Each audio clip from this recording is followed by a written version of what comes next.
At the end of this interview, after I make my concluding remarks, there will be an additional 10 minutes or so of video that was recorded later that afternoon in a public gathering where I asked Deepakbhai a couple of questions. So please stay tuned for that. Thank you. Welcome to Buddha at the Gas Pump. My name is Rick Archer, and my guest this week is Deepakbhai. And actually, I'm his guest because I've come up to Chicago from Iowa to interview him in person. And so it's a great joy to be here, and thank you for the opportunity. Very good. Good.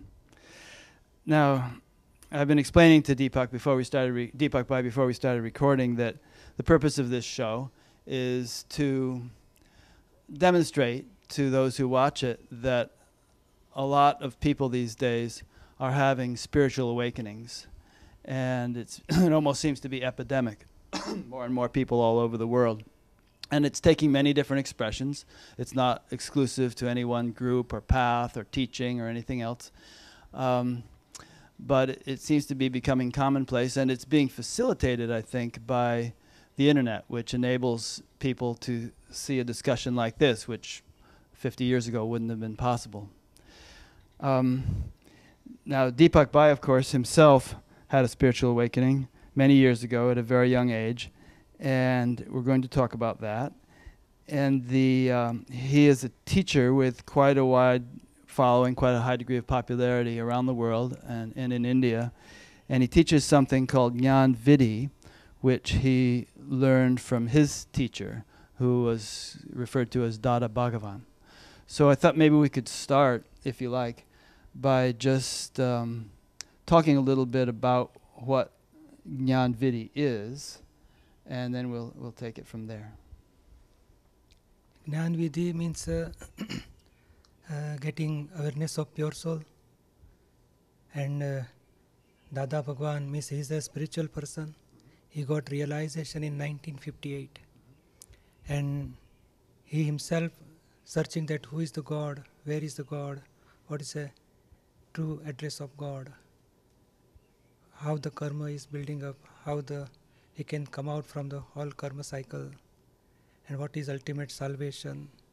So he's searching from the childhood, and he says, from so many births, I'm searching this, what is reality, what is universal truth.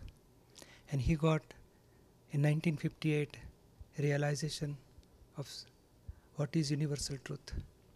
And he has experienced pure soul within himself, as well as what is reality of this universe. What are the eternal element, how they are comes in contact with each other, what are the properties, what are the phases of eternal element. Everything he has experienced. And biggest thing, who is the governing this whole universe. He has realized that thing.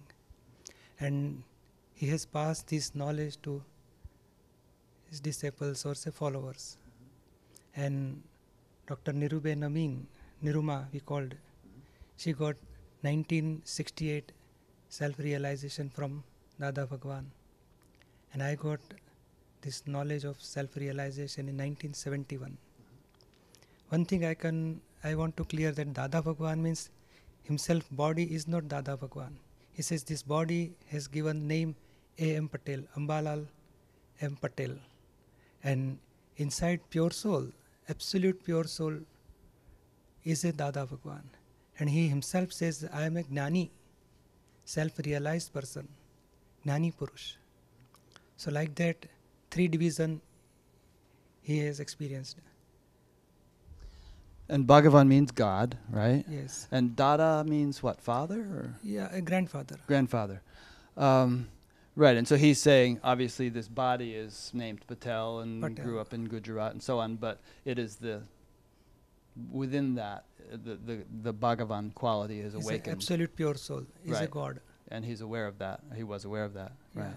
Experience of that. So would that be how you would define self-realization, is the awakening to your true nature as Bhagavan? No, who am I? Who am I? Because see, physical body, whatever we are suffering, we believe that I am suffering. Some thoughts are coming, bad or good. We are thinking, I am thinking. something, whatever speech comes out, bad or good, we are believing that I am speaking. But really, who is the doer and who am I? That we must know. And he got that realization in 1958. And he has passed this knowledge through 1 hour Gnan ceremony. It is called Gnan Vidhi. Separation of I and my, temporary and permanent, real and relative. And we get awareness of reality, who am I, within 1 hour. 2 hour experience is there. Within 2nd hour, we can remain in the awareness of pure soul. That is a protection for awareness of pure soul. So he has given that knowledge in Gnan ceremony, Gnan Vidhi. I've never done Gnan Vidhi, but I'm going to do it tomorrow, Yes, so I'll very put this good. to the test. Definitely. And when you say awareness of pure soul and, realization that I am not just this body, there must be degrees of that. I mean, you can explain that to a person. You can sit down and say, well, obviously you're not the body because the body changes, but you don't change, and so on. But that could just be an idea or a philosophical concept for the person.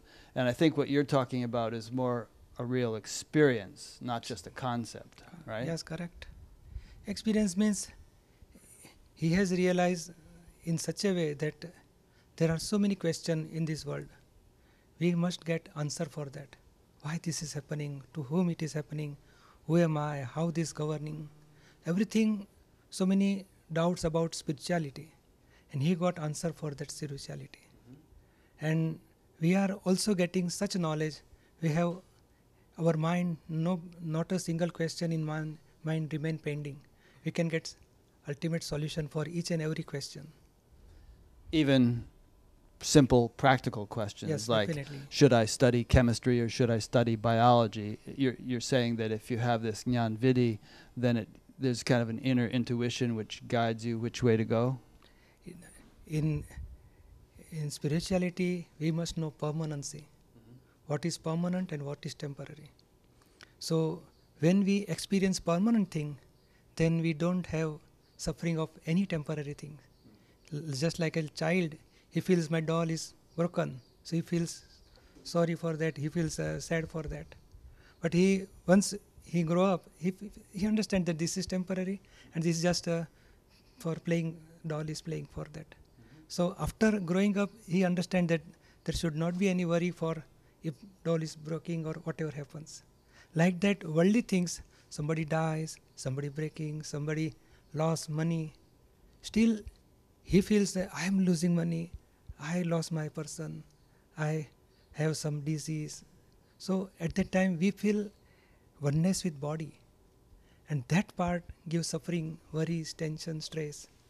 Once we know who am I am permanent, I am pure soul, then all these temporary things won't touch me.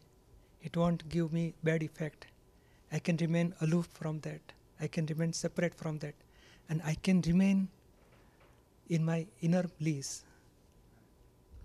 Now, I first became aware of this sort of idea of, that I am more than this body when I was, I don't know, maybe 17 years old, and then I learned to meditate when I was 18 and kept meditating, and it's taken, now that's 44 years ago, but there's been a gradual and sometimes profound, but growth of appreciation of that. And in the beginning it was, maybe kind of flimsy, not very stable. And then over the years it's gotten more and more and more stable. So now when I read your website and hear you talk, you say, well, within 1 hour, this thing. So it must be, to my way of understanding, it must be that, sure, one gets a good taste of it in 1 hour, but then there must be a process over time where it grows and becomes more stable. Is that correct? Yeah, correct. But one thing I can say, suppose I want to go to airport, and if I miss my address and I go to reverse opposite way and 50 mile away from that station, airport. So if I ask somebody, where is my true address, how can I go to there? But I can gain understanding within very few moments. He's explaining, oh, this is wrong way. You take U-turn and take this road, so and so. So I can understand within few seconds. But 50 mile away, so I have to come back to 50 mile and then 5 mile towards airport. So that will take time. Right. But understanding, correct understanding, true address of pure soul, I will get definitely within 1 hour. And then once you have that understanding, once a person has that understanding, can they lose it again, or is it hard? You don't forget it once you have it. Suppose he follow the what instruction given by experienced person, then he will reach to airport definitely. As long as he stays with the instructions. He has to follow instructions. He could get off the route again. He suppose he feels that I don't want to follow this. Whatever I am doing, my path is correct, and he may go further. Instead of 50 miles, he may go away from the airport, far away. Yeah. We can't say what can he. But if he follow the words, what Dada Bhagwan has explained, then that will help. Every day he will reach towards airport, towards pure soul, absolute pure soul. Is it possible to say in an interview like this what actually happens during Gnan Vidhi so as to give that understanding? Yeah. What is your name? Rick. Rick. So you says, I am Rick. That's my name. Yes, and then you says, my name is Rick. My name is Rick. So what is true? You are Rick or your name is Rick? What you will say? So who are you? Who says, I am the owner of this name? That's harder to answer in words. And that, see, worldly people, they don't know I am separate from my name, my body, my thoughts, my speech, my actions. He's that believing that I am Rick only. So this is my wife, my house, my children. So everything belonging must be separate from honor. So here Dada Bhagwan says, separate I and my. If you say, this is my body, you never say, I am body. So who is the I? He must be separate from my. If I say, this is my house, then honor of this house must be separate from house. So like that, my body, my hand, my leg, my head, my eyes, my ear, my fingers. So I must be separate from all this my department. Separate I and my body. So you keep separate and you are separate from this body. Then my speech. The speech is separate from I. Then my thoughts are separate from I. So I want to realize who am I. Then separate I from my thoughts, my intellect, my ego. I never say I am ego, my ego. Then my outer world things, worldly things, my wife, my children, my business, my property, my practice, everything goes in my department. The one what comes in I without my is pure soul. So absolute I is a pure soul, is a God. So by Gnan ceremony we are separating, we are giving right belief, who am I, and we are dissolving all wrong beliefs. You are not this, you are this. You are not this, you are this. All these relative are temporary adjustment, and real is permanent. So we are getting belief of permanency, who am I. Then if we follows Dada's 5 principles, 5 agna, that will help to reach to absolute stage. So the Gnan Vidhi then starts a process of discrimination between self and non-self. Yeah. Or between true I and all the things that are external things to it. Relative temporary things and permanent. Right. And then there are 5 principles, you say, which, if practiced, lead to an integration or a stabilization of this understanding. Understanding and experience of pure soul. Experience of it. That will increase our experience. First we get firm determination, who am I. Then if we practice 5 principles, that will give you awareness. And ultimately we will reach to the full experience of pure soul. Would it be relevant to say in brief what those 5 principles are, or would you rather have that? That who is the doer, how the relative and real are separate, that will explanation. And those kinds of things. Those kind of things. Yeah. And is it easy for people who are living a very hectic, Definitely. busy life? You know, a businessman, commuting on the phone all day. Can he do this sort of thing? Yeah, I am also engineer. Yeah, that's right. I am doing my business, Mm-hmm. and I'm fully occupied in my business, 16 hours, 18 hours per day. Not Still- anymore. But Still, both the things, relative and real, they are parallel. Mhm. They are not one, they are separate. Mhm. So I can remain awareness of pure soul in reality, and Deepak, my first neighbor, is doing business. Right. So both the things can be done simultaneously, Hmm. relative and real. Relative is the doer and real is the knower. Both the things can be happen. So for businessmen, worldly people, married people, they can follow very well, and they get good help of this knowledge.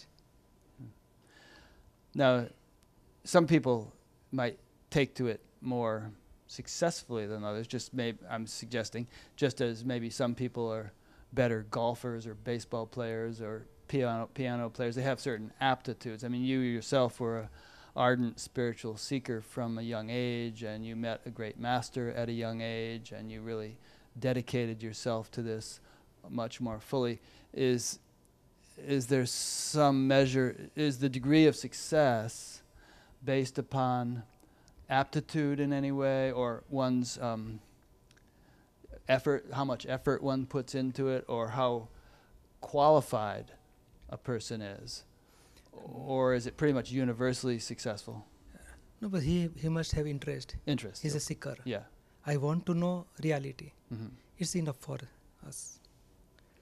And at least 1 hour, half an hour he should spend per day, because to understand this spiritual science, Mm-hmm. because this is new philosophy, and whatever we are believing, it is a wrong belief. In worldly things, whatever we are believing, that was really opposite of reality. So if we understand this spiritual science, it will take time. Just like a chemistry or physics or whatever algebra we are practicing in school or college, it is taking time. In medicine also, medical science, once he get admission in medical college, he is not become a doctor. So he has to learn at least 5 years, theory, practical. Just like we says, you should be in touch with us, theory as well as practical. So you will get more and more understanding, more and more awareness, and more experience. And what does the person do during that half hour to an hour a day? Just what we are explaining. See, one thing who has bonded us, not a person, not evidence. We are bondage due to our wrong belief, wrong understanding. So blunders and mistake is the biggest bondage to us. So in Gnan ceremony, our blunders are removed. So, but mistakes are there. So we have to remove all mistakes. So we are getting flawless vision. So after that, we have to find out our own mistake. In worldly relation practice, we are having some problems, anger, pride, deceit, greed, attachment, hatred. If we hurt somebody, we have got some suffering from other persons. So whatever things we are suffering or we hurt anybody, so we have to find our fault. And if we see our fault and if we remove our fault, so we will get more and more liberation within. So that we want. We have to find out our faults. We have to see flawless vision for every person. So you provide a method for seeing one's faults more Yeah, clearly and for removing them. Yeah, Dada simple say Dada Bhagwan, fault is of the sufferer.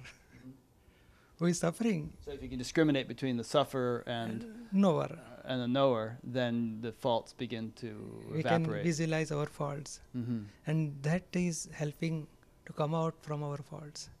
So we can adjust with all people.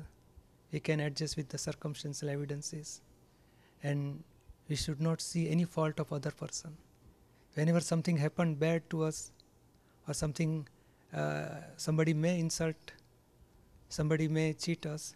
Still, no, you said this successful people, but somebody may not get success, then he gets suffering. He may get depression also. At that time, this knowledge will help that person. Oh, why this is happening in this my life? So he get solution, and he can understand. Oh, this is relative. This is temporary. I am real. I am permanent. So that will help him for stable condition. So it seems that the key point is being able to distinguish between the temporary and the permanent, and growing in that ability to the point where it's really stable in one's life. You don't easily get deluded by temporary things. And I was reading in Dada Bhagwan's book, he was talking about degrees of separation, how there's maybe a kind of a gross level of it and a subtler level and then a subtlest level.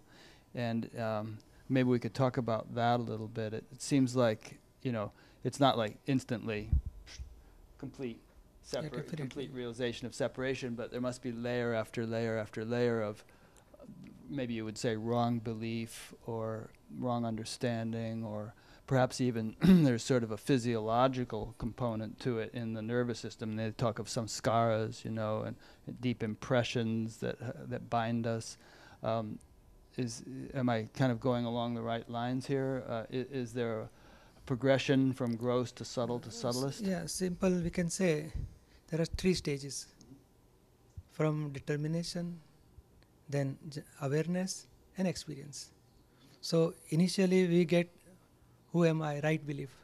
That is final, and it remain continuously within. Oh, who am I, and who am I not. This relative part and real part, they are total separate. I am really who am I. That my understanding will clear. First step. Then second step is my awareness. Now this knowledge is given, we have fully discharged karma. So many karma are there. We have not finished that karma. We have not dissolved that karma. So result of karma will come. So due to force of karma, discharge karma, our awareness may disturb. So at that time, I'm sorry, our awareness may disturb. May disturb. Disturb. Because of karmic force is more, and my awareness is less. So it may hurt. I cannot remain in correct awareness at that time. Right. So at that time I have to practice. Oh, what happened to this relative part? How I am separate? So that will my awareness I have to improve. And once I can remain in awareness of pure soul, if I practice 5 principles of Dada Bhagwan, that help to remove that karmic force. And once the karmic force dissolves, my experience will be there. And that experience remain constant. And slowly, I get experience of pure soul in higher degree. So what we have to get is experience of pure soul. And that remain constant for permanent. So here, initially, we have experience of body, mind, ego, and that is we have oneness with these relative things. Now we are getting experience of reality, permanency, and that will slowly increase. Yeah, as an example, for instance, of what you're saying, there are many challenging situations that happen to people. They might get an injury, for instance, like I hurt my hand a while back carrying a box and running into something. It's very painful. And it's definitely, people who say they have no sense of individuality, that they're just, the absolute, when you undergo a strong experience like that, it's definitely happening to me. It's not happening to the table. So there's definitely, but there was still a dimension, even when that happened, of silence underlying it, and I guess with that silence that's there in the awareness, it makes it easier to bear injuries and insults and calamities in life. So I think what you're saying is, the more that self-realization grows, things are still going to happen, but there's a foundation which makes the things more tolerable. Is that Tolerable? Not at all. But you can feel separation. Mhm. It is a hand of Rick, not you are. Right. Total separate.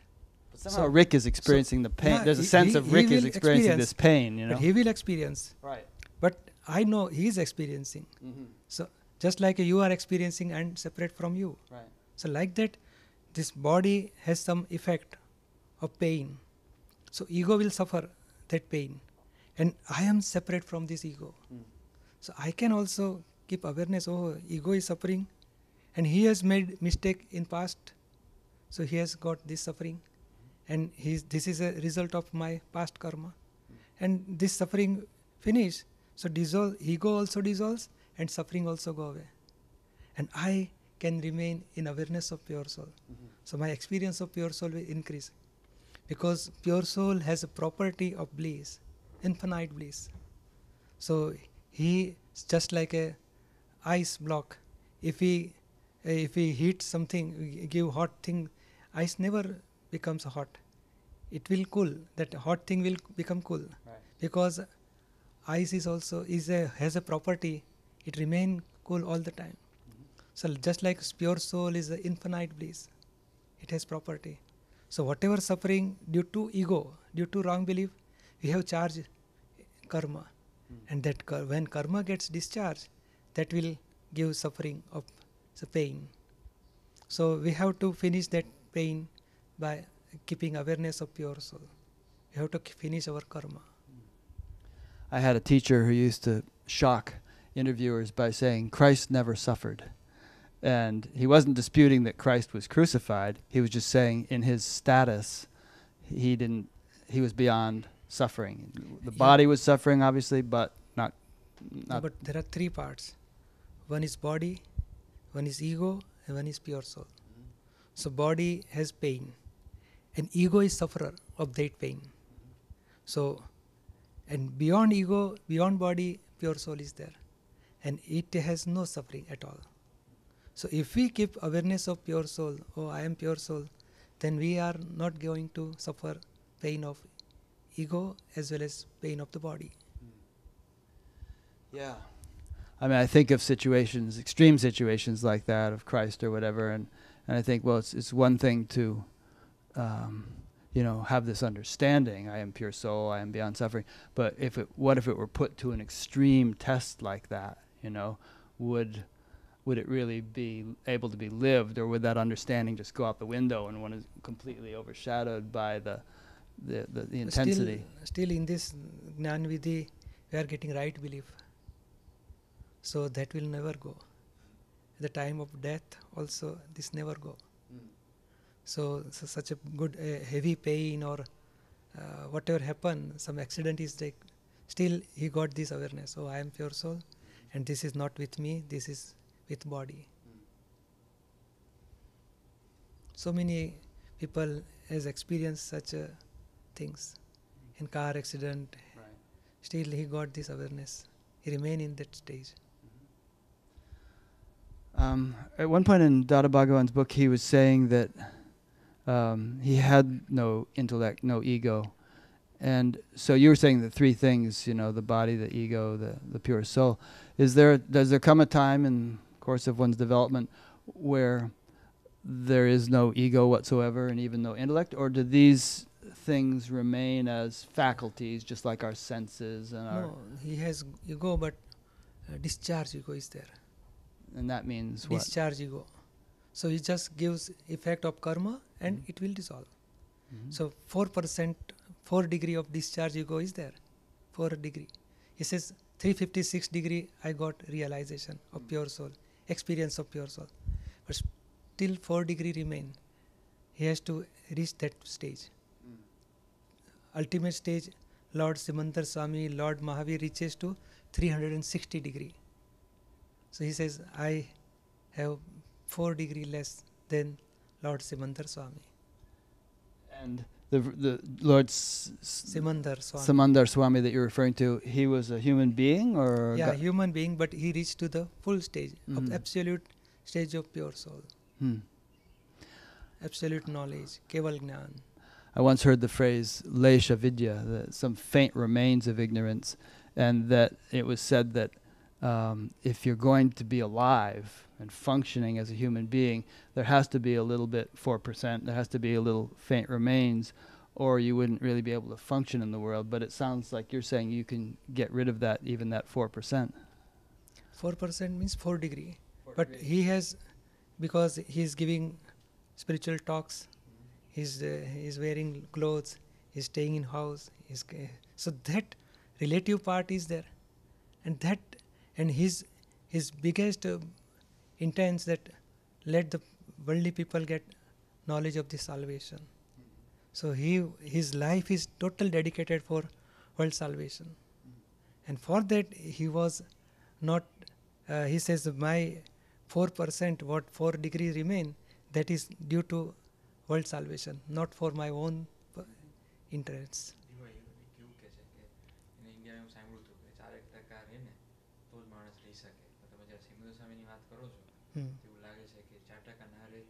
રહી શકે. અચ્છા. What was he saying? I told him that because you were telling about that Lord Simandar Swami, even without that 4% he can perform. That was your Right, question. right. And what would you say answered you about Dada Bhagwan, that his 4% was still there, 4 degree was still remaining, so he was working. Mm-hmm. But you were asking about the Lord Simandar Swami. Right. Explain to him in Gujarati so he can answer. Oh, I see. Okay, good. Yeah. But this is body, speech and mind. These 3 batteries are getting discharged. Mm-hmm. And due to ignorance, we are charging for next life. Thoughts or speech or action. So, when we reach to 360 degree, still our mind, speech and body are there. And they are getting discharged. And due to discharge karma, he has to stay in this world. So, Lord Simandar Swami has discharged karma of mind, speech and body. But ego totally dissolved, and absolute pure soul stage, absolute stage of pure soul is experiencing within him. So there is 360 degree he reached to that stage. Still mind, speech and body are there, and they are getting discharged. And due to discharge karma, he has to stay in this world. So when this finishes, it is a liberation, and then soul will get ultimate liberation. He won't come in birth, rebirth cycle. So it sounds like you would discriminate between understanding, realization, and liberation. There would be different levels of attainment. Yeah. And it sounds as though Dada Bhagwan was saying that because of those 4 remaining degrees, he said, I have gone beyond self-realization, but not yet attained total liberation. So how would you, so would you define liberation then as a state in which all the remaining karma had been finished? But until then, the best we can hope for is realization. And then, and perhaps would you say that once realization has dawned, then I think I read in the book, he was saying that no new karma is generated, yes, but correct. All the karma that has already accumulated begins to discharge karma we have to finish. Right. And for discharge karma, when we are finishing the discharge karma, we have to keep awareness there should not be charging of new karma. Right. And that will help, this 5 principle will help for stopping charging of new karma. So once we get awareness, right belief, self-realization, and now if we practice 5 principles, we are stopping charging of new karma, and we are eliminating discharge karma with equanimity. Right. So slowly discharge karma we will finish, and there is no charging of new karma. The soul remain free from all atoms, new body, new mind, speech, everything. Soul is free from all relative things, atoms and karma and body. So absolute pure soul, he will liberated from this world, and he reached to the ultimate liberations. When ultimate liberation is reached and one is no longer coming to this world, is there sort of a complete dissolving of that being, such as like a drop going into the ocean, and now it's just, or do they still exist on some higher level? The individuality remain separate from other pure soul, and he visualize whole universe, and he remain in the infinite bliss forever. On some loka, some realm or something? Yeah. It is beyond this world, universe. Okay. I was wondering about the whole theme of separation, which is emphasized a lot in Dada Bhagwan's book, because of course in the traditional Vedic knowledge, separation, as I understand it, is a stage, Dvaita, and then eventually there's Advaita, where there's a unification again. So first the separation is accomplished, and then later on unification again. Does that fit with your teaching? Unification means? Well, let's say we're talking about distinguishing between the self and the non-self, the permanent and the impermanent. But if we, even from the standpoint of physics, if we analyze the impermanent closely enough and go down to the most fundamental level, we find it's a field of permanency. It's a field of pure unification, pure potentiality. It's not all this changing stuff. So, sages and teachers throughout the centuries, like Shankara and others, have spoken of a state of unity where the impermanent is seen for in its finest value as the self. So it's not just self and non-self, but even that which was previously non-self is seen in terms of the self. Did I talk too much there? You know what I mean? 1 second.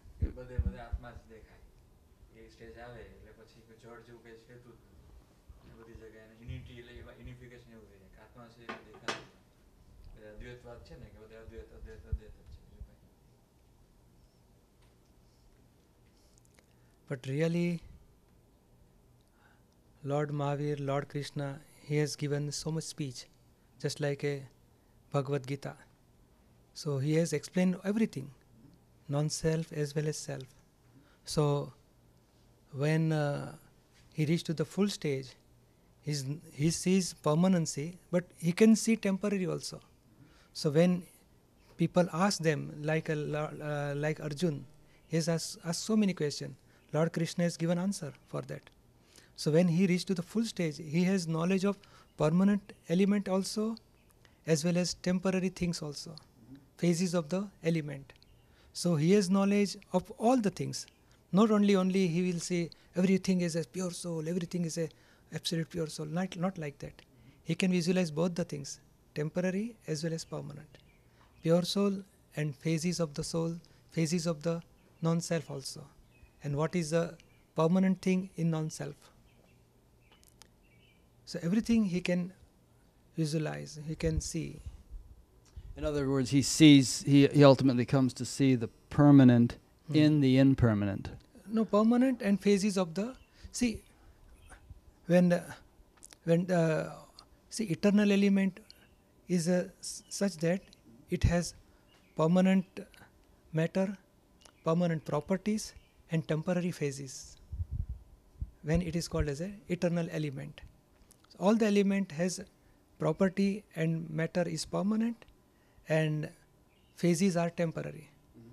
Just like a moon, sun and earth, they are revolving each other. The phases of moon we can see, first day of moon, second day of moon, the phases of the element take place. But still on the fourth day of moon is permanent, but phases are temporary. Right. So just like a soul is permanent, there are 6 eternal elements in this universe. One is soul, one is matter, atoms. Atom is also permanent. One is time, one is space. There are 6 eternal elements. And when they revolve each other, the phases of element take place. Phases are temporary and eternal element are permanent.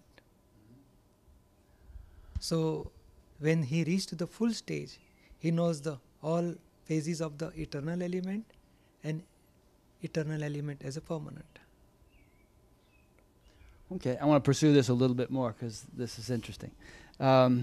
You know those sayings, that famous saying by Shankara that the world is an illusion, Brahman alone is real, the world is Brahman. I don't know the Sanskrit for it, but and so as I understood that, what he's saying is that which we call illusion, the illusory, temporary, changing world, is in its essence Brahman. It's in its essence, it's permanency. It just appears as temporary and changing, but we're misperceiving it.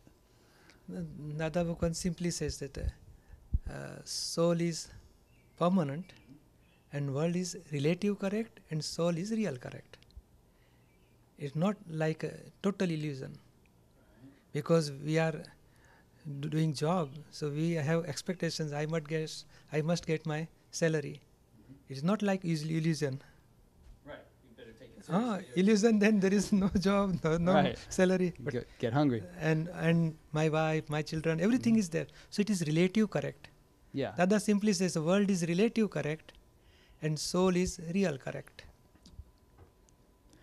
Yeah. It is temporary correct. It's real on its own level. And it is permanent correct. Right. Yeah.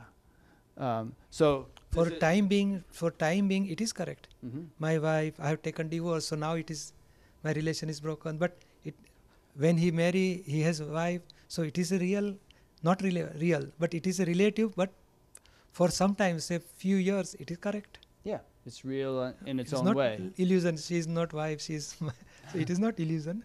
Yeah. So it is correct, but temporary correct for some years, or after that they definitely separated. Right. But so for few years it is correct, and soul is forever. It is correct, permanent correct. Right. It doesn't become non-soul or something. Yeah, at all. But like if we take an example here of something temporary, this microphone, it's made of metal and plastic and different elements. And if we break those down, we find atoms. And a minute ago you said atoms are permanent. Yeah. But we can go even deeper, Yeah. and you don't have atoms anymore. You know, you have these subatomic particles that don't resemble atoms. And you can go even deeper. Indivisible fraction of atom, that is permanent. Yeah. You get down to a level where you Yeah. find the permanency. Yeah. If you break it down deep enough, there's Yes. that permanency. And it's the But same permanency we discovered. That is a permanency of other element, not self. Atoms are other element and they are also permanent when it is indivisible fraction of atom. That is also permanent. So two element, one is soul, one is matter. But just to be persistent, what I'm suggesting is that the matter side of it, if you boil it down deep enough, you find the same unified field that you found on the soul side. So you discover that, as Shankara said, the world is Brahman. This is pure soul in its Not at all. essential value. No? No, see, only soul is one thing. But suppose in cinema, one is a observer and one is the scene. So two things. One is a object and one is observer. So two things must be there in this universe. Not only observer is only one. There must be some object. Then only observer can object the things. So objects are also permanent, but phases of the object, permanent thing, they are temporary. Phases of the element are temporary. And soul is also permanent, and phases of the soul are temporary. So object is also there, and observer is also there. And soul is observer. And other things, like object, they are, so observer, when see object, so there are two things in this world. Lord Krishna has also given two things. One is a permanent thing and one is the other things. Non-matter means pure soul, and other matter is also element, but they have not knowledge and vision. They don't have properties such as knowledge, such as bliss, such as vision, but it has another properties, while soul has another properties. But both are separate and both are permanent. So you're saying that ultimately there are two elements in this world. There's soul and non-soul. Really 6 elements. 6 elements. Okay. So there's soul, and then there's 5 Other elements. other elements. And those, what are those other elements made of? They are permanent. Permanent. But matter is like atoms. Mhm. Parmanu, anu, parmanu. Individual fraction of matter is atoms, and still there is a divisions of atoms can be. Last individual fraction is atom, Mhm. is permanent, and other is a space, one of the element. Other is a Kasha. time, is one of the element. Mhm. And soul and matter doesn't have property to move. Hmm. So one element is helping to move, and another element he is giving stable condition. So there are 6 eternal element in this Okay. universe. So you're saying then that the eternal elements such as atoms, space, time, those can't be reduced any further to an even more fundamental level of reality. Those are as you might need to translate this, but each of those elements is as fundamental as it gets, and you can't break them down into a common element No, that comprises them all. not at all. Okay. They remain immixable, and they remain, all 6 remain supporting each other, but Mm-hmm. in this body there are 6 eternal elements, but they are not merging with each other. Okay. They remain separate all the time. Their property is such that they never mixing with each other. They remain total separate. There are some theoretical physicists who would debate you on that point. They would say that, you can go deeper, you can unify you can get down to fundamental forces, and those forces become unified, and ultimately you get down to unified field, But I'm not a theoretical physicist, so that's as far as I can take it. It's okay. Could we talk a little bit about your own experience? And you met Dada Bhagwan when you were 17, and at a certain point, you gained self-realization from him. Could you describe your own path, your own experience, anything you feel would be of interest and inspiring to people? I got in 1971 this knowledge from Dada Bhagwan, and initially I feel happiness. Oh, something inner bliss is there. Slowly I come in contact with Dada Bhagwan and Niruma, and slowly I understand this spiritual science. And then I feel, oh, this is something. Every day, every moment, I can feel this that may help me for understanding what is reality of this universe. What is a pure soul? What is other element? What is mind, intellect, ego? How the anger, pride, deceit, greed, everything is working. And then I slowly by grace of Dada Bhagwan, I feel separation from experience from this Deepak, my first neighbor. And I was at that time I was studying engineering, first year engineering, BE mechanical. So 4 years when I studied, still I feel that I am inside, I am separate. And Deepak is studying, he is getting good marks, he is giving examination, everything, and still my inner awareness is total separate from this Deepak. So that is biggest experience. And then I started job, then I started my business. Still inside I can remain all the time separate, and by relative part is doing job, business, everything is going on. And inside myself, no worry, no stress, no tension, little total separation from this mind, speech, body, ego also, intellect. Ego is suffering so many things, but still I can remain all the time from ego, intellect, pride, separate from all these things. So that is biggest experience. And and I was helping Niruma to edit Dada's book, so that will help me more. I can study more Dada's literature, and this is a science without contradiction. Just like in physics, 2H, in chemistry, 2H plus O, it gives water. So we can't say 3H plus 2O is going to give water, because it is, if there is a change of one atom, result won't come. Here also, due to one wrong belief, we will not get good result. So here also, my understanding is very clear by studying Dada's literature with the grace of Dada Bhagwan. So I have remained in touch with all this Dada's literature, spiritual science, and I understand this. There is no contradiction at all, and for everything I got solution. Why this is happening? To whom this is happening? Who is the doer? How this is happening? Everything, slowly, I can understand and I can experience that thing. Who is the governing this whole universe? How is pure soul is separate?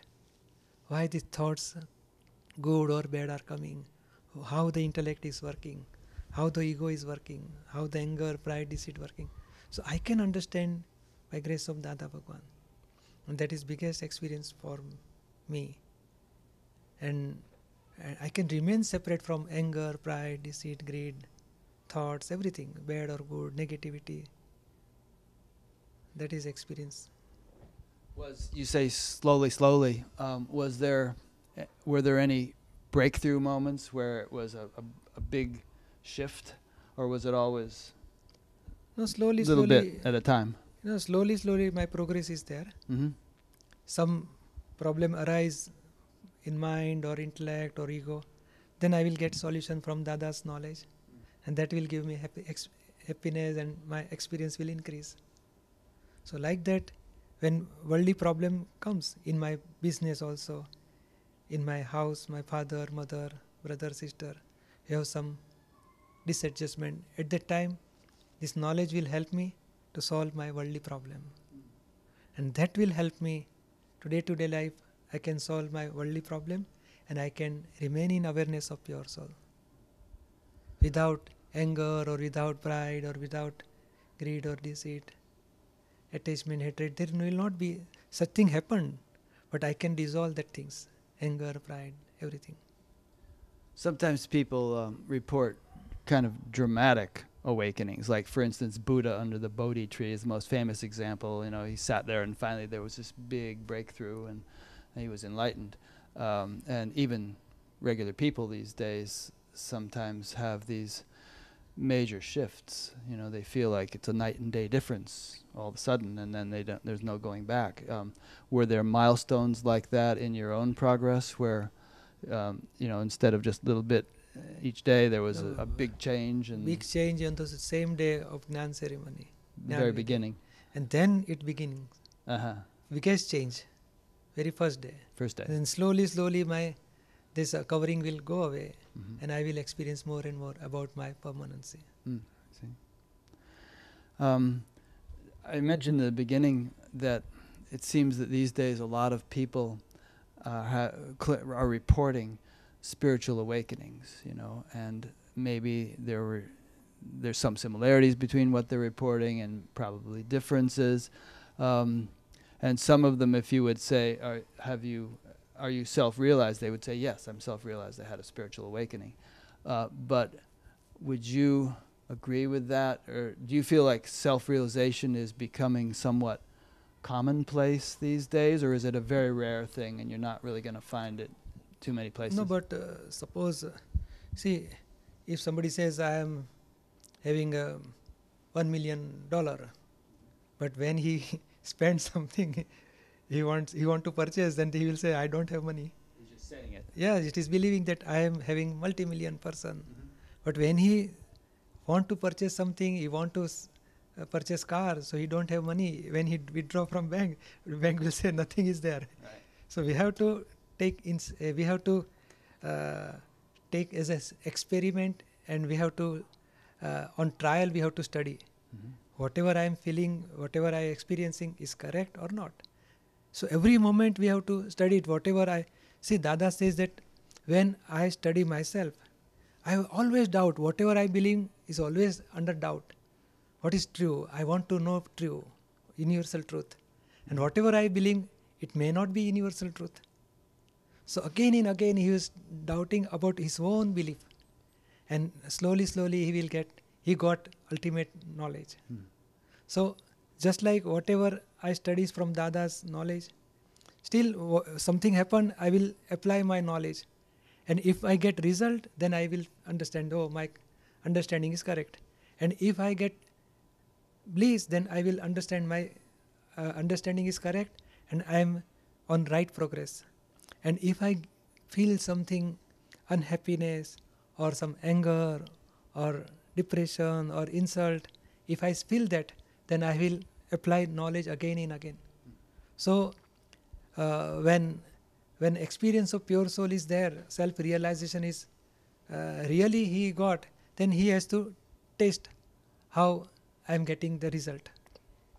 And taste, he got a right result, then he is correct.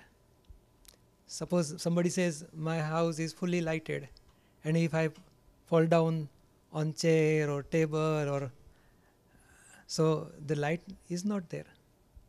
So we have to understand, we have to keep doubt what we are believing, and then you get correct understanding. So many people taking Gnan,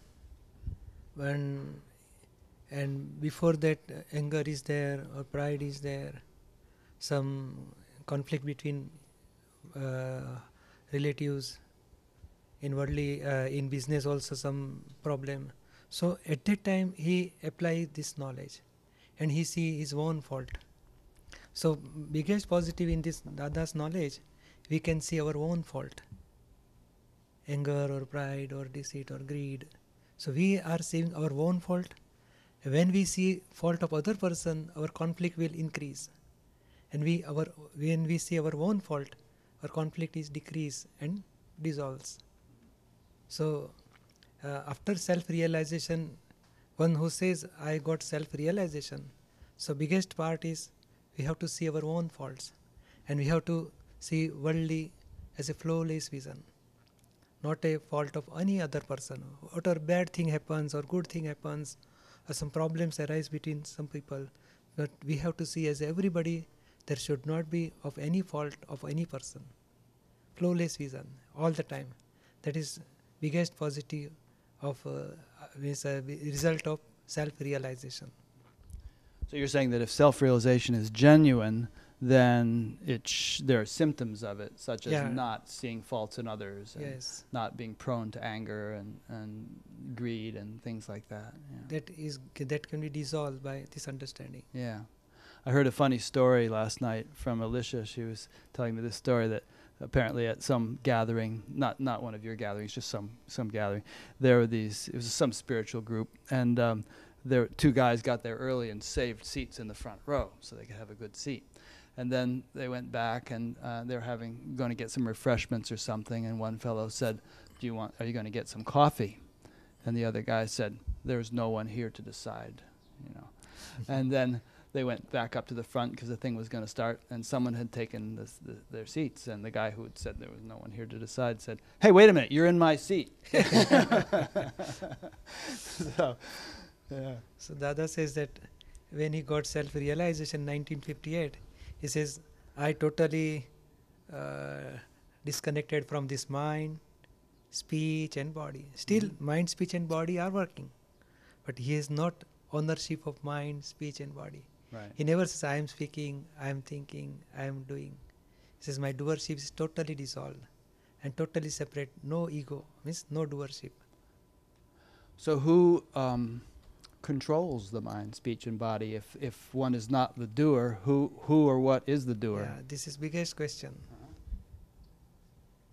Suppose one doll is there.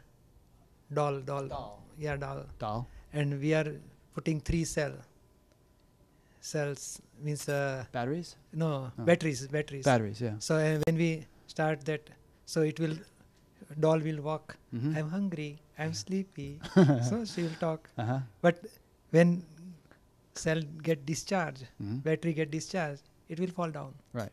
Just like when we charge this cell, so for charging, we have to, some plug is there, some power supply is required. And when discharge is take place, there is nothing is required. So just like our mind, speech and body, they are discharge battery. So only scientific circumstantial evidence occurs. Thoughts will come, or speech will come, or action of body will take place.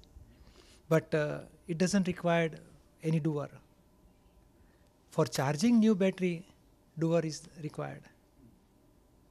So due to ignorance of pure soul, we are believing that I am read, I am doer, I am thinking, I am speaking, I am doing. So that part, due to wrong belief, we are charging new battery of mind for next life, new battery of speech for next life, new battery of action of body for next life. And in other life, what happens? So whatever we have charged in past life, in this life, our mind, speech and body, these three battery are getting discharged now. And for discharge, our ego is not required. For discharge, circumstantial evidence are the required. So due to some circumstantial evidence, time, space, other evidence, automatically discharge of mind will take place. Discharge of speech and discharge of body will take place. So for discharge, egoism not required. For charging new karma, ego required. So right now you're talking to me and you're moving your hands and doing all sorts of things, but you're not the doer. Yeah, I am seeing that what Deepak is doing. Right. I am knower and seer of this Deepak. So what is making Deepak do these things? Discharge. Discharge. So it's just karma unwinding? Yeah, unwinding. It's karma is unwinding, but circumstantial evidence. Dada says scientific circumstantial evidence are governing this universe, not soul.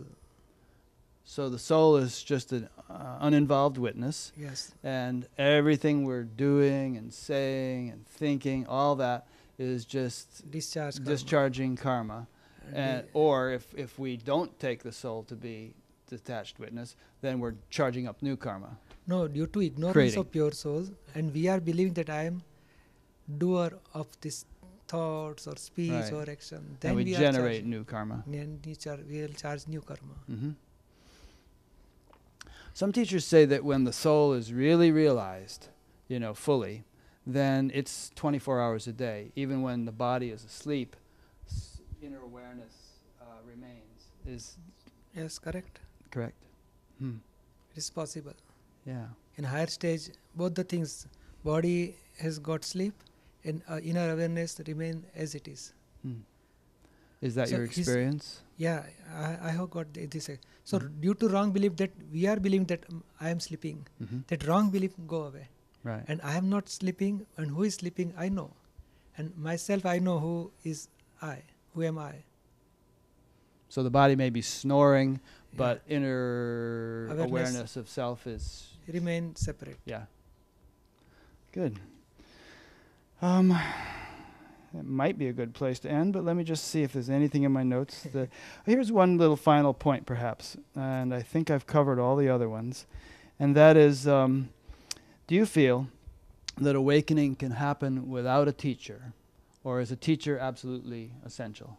A Gyan Purush or some teacher? Yeah, teacher is always essential, but Dada says that in this life I don't have any teacher, but in past life I must get definitely full stage.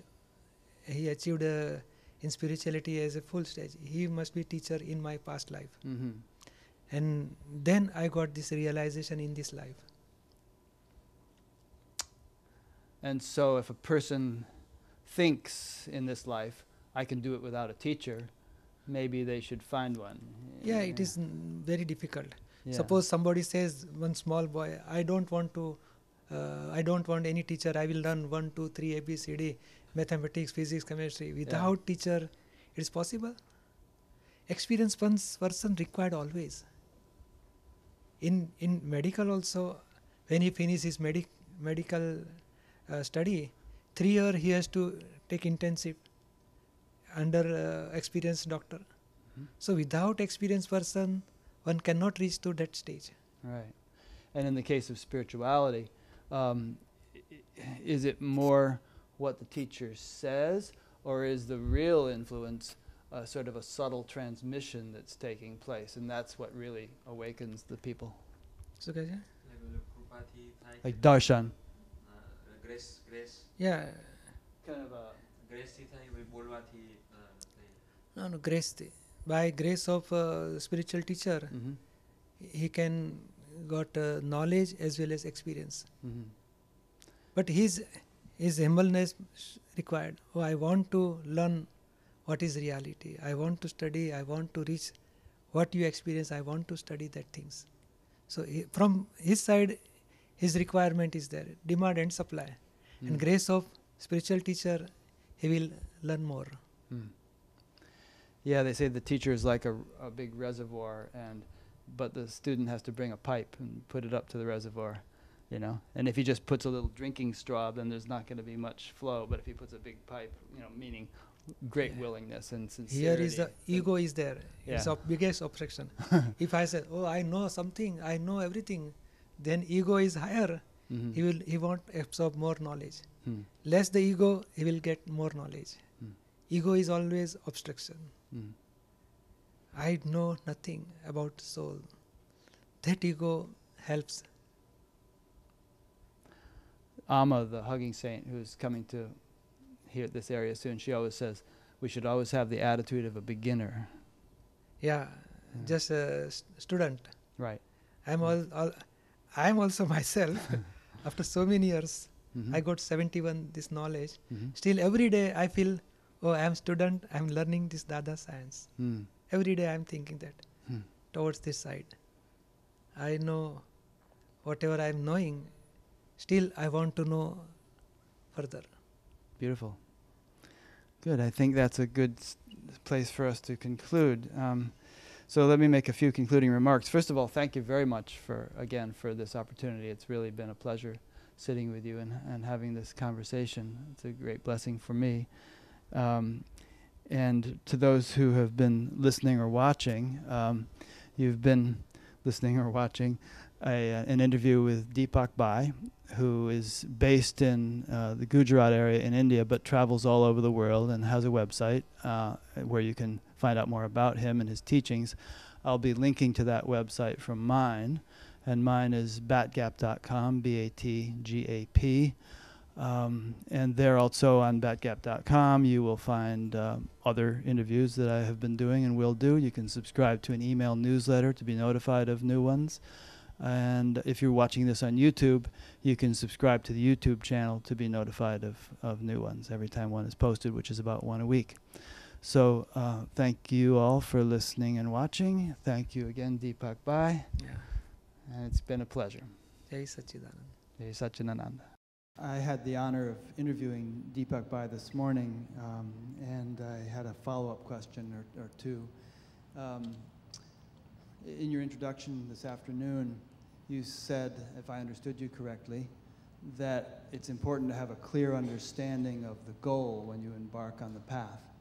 My understanding has always been that the separation of self from non-self is not the ultimate, and is perhaps represented by Sankhya in Indian philosophy, but that the schools of Indian philosophy are not competing with each other, they're complementary, and that eventually that separation gives rise to a greater unity, which is represented by Advaita or Vedanta. And a lot of Westerners these days are talking about non-duality and Advaita, and there are all sorts of people running around teaching, and that's why I think this might be a relevant question and not just sort of an academic question. And even in Dada Bhagwan's book, he talks about self-realization in his own case as having been a stage after which much further development continued, and even late in life, I guess, he felt that it wasn't complete. You know, there was like 4 points out of 360 that remained to be achieved. So the question in a nutshell is duality, separation of self from non-self, the final destination, or is it a stage after which eventually complete unification or Brahman or totality or unity is achieved. So what is your question? Try to put it concisely. The whole teaching, I'm unqualified to ask this question in that I haven't done Gnan Vidhi yet. I'll do it tomorrow. And maybe the question would evaporate if I had done Gnan Vidhi, so apologies for those who've already done it and been doing it for a long time. But since you had said that it's good to have a clear understanding of the goal when embarking on the path, my question is the goal, the ultimate goal, a state of separation of self from non-self, or is that like a point on the journey, and the ultimate goal is more a complete unity in which non-self and self are contained within a larger wholeness? In this spiritual science, really, some beginners, they don't know about self and non-self. They want only peace, bliss, permanent happiness. Happiness, there should not be end. It should remain continuous. So every people or every living creature wants happiness. And that happiness should not end. Whatever we are getting happiness in this world, that is a temporary happiness. Some food or some marriage life or from money, house, car, everything are temporary things. And we are getting happiness from temporary thing, is a temporary happiness. So here they don't know what is permanent, what is temporary, what is self, non-self. They want happiness. I want permanent happiness. But permanent shabda also they don't know. Here what happens, they realize their own self, who am I? And self is permanent, soul is permanent. So permanent gives permanent happiness. And they realize, oh, after Gnan Vidhi, I don't have so many problems. My worry, my stress, my conflict, my stress goes away. And inner bliss starts because soul is permanent. And it is full of happiness, full of bliss. So he starts experiencing inner happiness. So here, after Gnan Vidhi, that worldly unhappiness, it goes away and inner happiness starts. You understood? Yes. And then if he understands more about this science, he will get more clear understanding for worldly problems, how to solve worldly problems. So that will help in future. But initially, he get inner happiness. See what we are believing that we are oneness with non-self.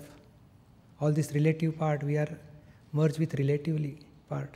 So initially, Gnan Vidhi, after Gnan Vidhi, we are separated from relative part. Then we will reach absolute I, absolute pure soul. So that is a Keval Gnan, or absolute stage of pure soul. So after we will reach to that stage. But in that stage, all this relative remain as it is. Our wrong belief totally dissolves. And we are reaching to the full stage as a knower and seer of all these relative things, all these phases, relative things. But we are, that you says that everything is one, that is not possible. Observer and object, they remain to all the time. After ultimate liberation, object is there. Whole universe is object, and that absolute pure soul is the observer. That stage remain forever, from beginning to ultimate stage. You understood? Yes.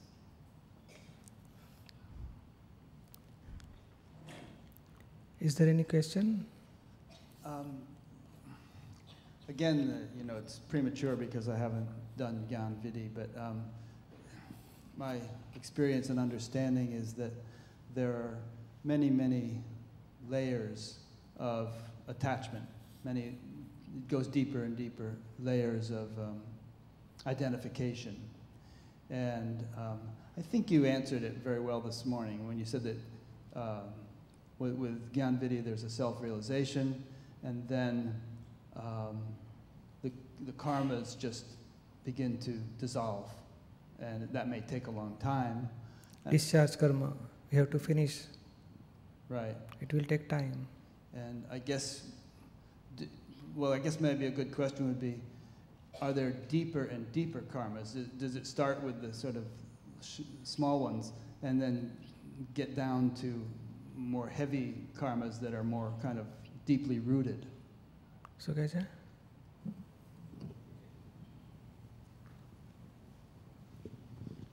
દીપકભાઈ એ કહે છે કે આપણે જે કર્મની થિયરીમાં આપણે જોઈએ છે કે discharge કર્મ બધું તમે કહો છો એને સવારે સમજણ પડી પણ એનાથી આપણે સૂક્ષ્મતરની જુદી જુદી જેવી કર્મો છે કે એ બધી ધીરે ધીરે બહાર નીકળે. Yeah, slowly. See, karma remain physically, thoughts or speech or action is there, but our understanding goes deeper. Separation, we can experience more separation from this non-self, and we experience our pure soul. So that our understanding power goes deeper, and that will help to keep separation for subtlest time, minute time. Every moment we can remain separate. But discharge karma is as it is. Previously we feel gross karma, we see gross level. Then we can see in gross level also there are so many phases. From beginning to end there are so many phases. And we can see minutely from very beginning to end. And we are knower for that discharge karma. So our understanding power goes deeper and deeper. That karma remain as it is. But we are attached, and then we are getting separated from discharge karma. And in this discharge karma, our awareness, see, whatever we are feeling that my thoughts are bad, then he understands, no, behind that thoughts, negative opinions are there. Then further he understands that behind that opinion, intellect is working. Behind that intellect, egoism is working. Ego has negative belief for himself. So when bad thoughts, we will see not only bad thoughts, but we can understand up to last negative belief, what ego has negative belief. And once we know that negative belief, it gets dissolved, and we can remain separate from this ego, intellect, thoughts, mind, and we can experience our pure soul. Oh, I am totally knower and seer. When ego dissolves, when we see that negative belief of ego, then we are observer of that ego. The ego gets dissolved, and at that time awareness or say experience of pure soul comes out more and more. So thoughts or speech or action remain as it is, but our understanding power goes deeper and deeper. To the root, due to ignorance, everything gets generated. So from where it gets generated, our vision is clear for that. And once we know where is the beginning, when we dissolve that beginning root cause, so we can experience pure soul more correctly. Understood?